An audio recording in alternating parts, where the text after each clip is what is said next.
నిజమైన వెలుగు ఉండెను. అది లోకములోనికి వచ్చుచు ప్రతి మనుషుని వెలిగించుచుండెను. స్తోత్రం, హల్లెలూయా.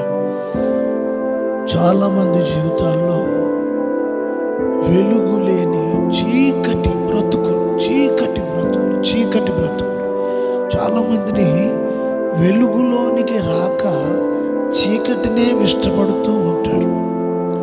కానీ ఈ వాక్య భాగంలో మనుషులను వెలిగించే వెలుగు అని చెప్తున్నారు యోహాను. ఎవరిని అయితే ప్రతి మనిషి గుర్తించవలసింది ఏమిటంటే, నేను ఎక్కడున్నాను? నేను చీకటిలో ఉన్నానా, వెలుగులో ఉన్నానా? అయితే చీకటిలో ఉన్న వ్యక్తి దగ్గరికి, అనగా లోకంలో జీవిస్తున్న ప్రతి ఒక్క వ్యక్తి దగ్గరికి ఈ వెలుగు వస్తుంది.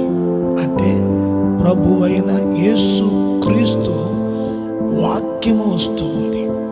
వచ్చి ప్రతి ఒక్క వ్యక్తిని వెలిగిస్తూ ఉంది. వెలుగు మంచితనానికి, వెలుగు సంతోషానికి, వెలుగు సమాధానానికి,